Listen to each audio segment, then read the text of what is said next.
Castaway. It's one of those old 2000 movies that you've just gotta watch. It's an intriguing story about a man who works at FedEx and gets into a plane crash, leaving him stranded on an isolated island for 4 years until he finally builds a boat and is rescued.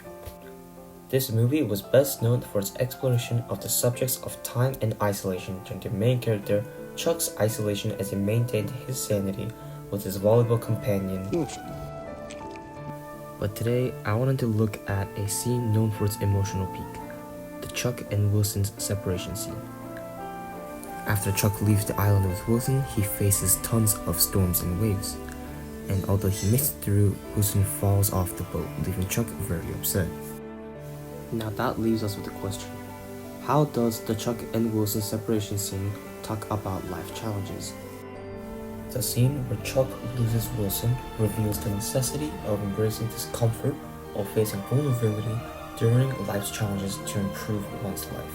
I'll be using shot composition, editing, theatrical elements, and sound to break down the scene. When are you defending your dissertation? January 12th.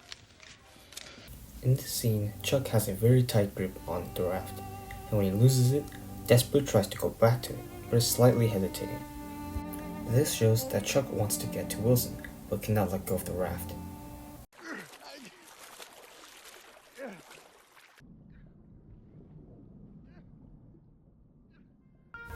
And now, for a couple seconds, we see him hesitate between the two options. Well done! But eventually, Chuck goes to the raft. As I mentioned before, Wilson was Chuck's comforter, which gave him stability of time and an environment of passing time that can't be signified. In this scene, as they're getting separated, Chuck knows that with the raft, he has a chance of going back home. But in his heart, Wilson has been with him for the majority of his nightmare and had been his only comfort. This hesitation and struggle emphasizes this introspection for Chuck, whether he wants to go back to the island with Wilson or move on with his life with the raft. During this scene, Chuck gets very emotional and just cries for an entire minute after he loses Wilson. Throughout this entire movie, Chuck had never been too emotional, not even when he first got stranded on the island. The fact that he's been driven to the point where he can only cry out, "I'm sorry, Wilson," shows how much this emotionally impacts Chuck. This was the scene where the first piece of music was played for almost the entire 2 freaking hours. Anyways, the score of the music has a BPM of 72 and is described to be played as larghetto, which is a musical phrase that means to play at a slow tempo, slower than andante but faster than largo. This musical marking usually expresses a sense of breadth, often used to convey a feeling of calm or introspection. Let's watch the scene with the music.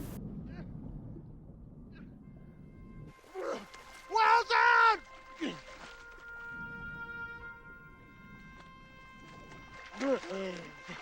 Well done! Well done!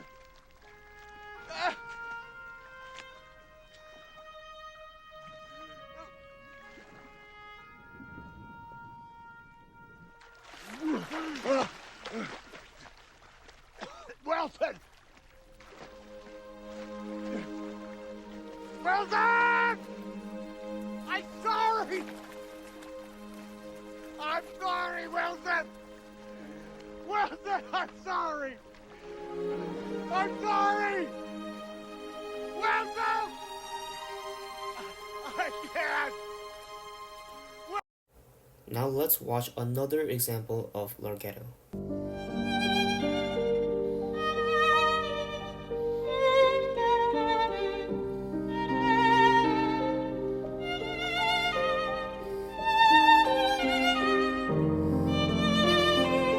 Writing this piece with this musical notation signifies that this is a moment of introspection for Chuck, which has been greatly significant fact that this is the first time any music has been played since the very beginning of the movie. Ever since Chuck arrives on the island, the editing of this movie became long 20+ second shots. Most of the cuts are just moments where Chuck is trying to complete a singular activity over a day going from morning to night, trying to show that the idea that Chuck has lost track of time and doing each task takes ages. However, during this scene, the cuts were a lot more fast-paced, going back and forth between Chuck and Wilson.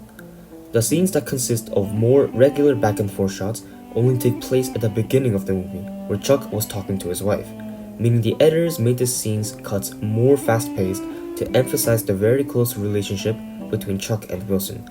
For Chuck to return home to safety means he has to let go of Wilson, the volleyball that has kept him company and comfortable for over 4 years, which is a big ask, leaving him in discomfort and vulnerability. To compare this with the opening scene, I will also show you the opening scene. When are you defending your dissertation? January 12th. All right, I'm going to have to switch over the South America thing. If I do that, the 3rd or the 4th, I'm going to have to head back out again on the 13th. Just so long as you're here. As you can see, this scene is still considerably faster than the opening scene from the island, once again showing that Chuck and Wilson's relationship is closer than just a human and a volleyball. Crunch time! Crunch time! The shot composition for this scene is unstable, going up and down, mimicking the tumult of the waves. This moment of being torn between Wilson and the raft is also being symbolized that this is a moment of turbulence internally for Chuck. The shot composition here also shows Wilson disappearing and reappearing as the waves cause the camera to bob up and down. Wilson belongs to the island. He comforted Chuck for almost his entire time there, and his entire persona was just made up by Chuck to help him be sane on the island. As Chuck is in this moment of introspection, we saw how he ended up deciding to go on with the raft, as he is forced to give up Wilson, leaving him in a mentally distraught and vulnerable state, proving you must embrace discomfort while facing vulnerability during life's challenges to improve one's life.